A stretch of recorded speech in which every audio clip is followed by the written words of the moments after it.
All right, we're talking about the water pounding into the lake. A lot of that's going to go to the west side of the lake, around the Hammond area, Manchac, places like that. And that's where Doug Mouton is right now in Hammond. Hey, Doug. Yeah, hey, Eric, and I want to say this. You're talking about it from a historical perspective. I tell you, the storm to look back at is the Great Hurricane of 1915. This is before they had names, which entered as a Category 4 near Grand Isle, and it's the one that ripped apart the west side of Tangipahoa Parish, which is, I'm in Hammond now.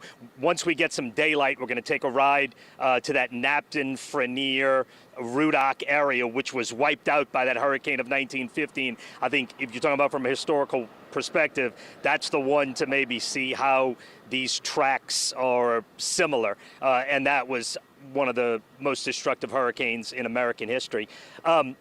We have seen people take this thing seriously in a way that maybe some other storms like the ones we had last year where you sort of knew it wasn't going to, you could see a whole different attitude towards this storm beginning about Friday. And I do think a lot of people made the decision to stay home, but then even changed their minds yesterday as Ida began taking those little wobbles east, which took us from maybe not so bad to right in the path.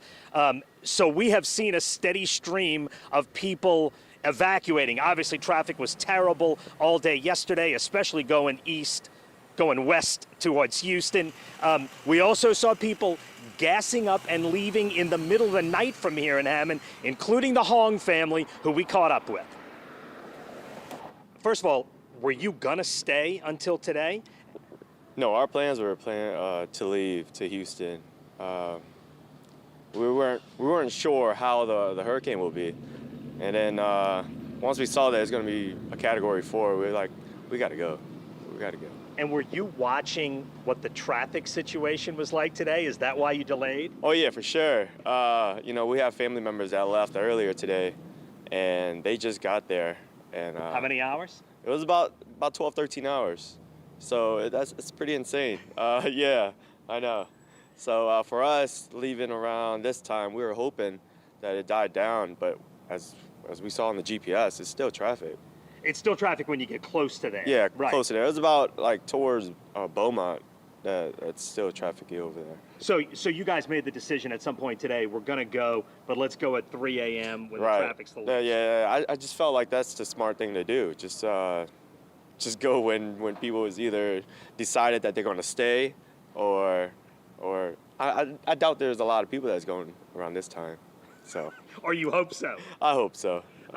What is it about this storm that made you take it a little more seriously than the others we've had? You know, I was that person that said, oh, a Category 1, Category 2, oh, we're just gonna stay. But this time around is like, it's Category 4. I don't want to deal with no electricity, no food, no gas, whatever.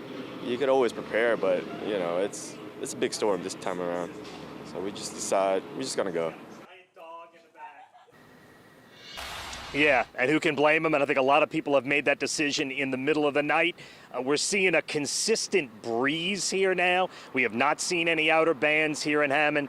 Obviously, we expect that to change as the day moves on. We're going to catch up with Parish President Robbie Miller in a few minutes. And again, once we get some daylight, we're going to head to that west side of Lake Pontchartrain and see what that looks like. For now, reporting live in Tangipahoa Parish in Hammond, Doug Mouton, Eyewitness News.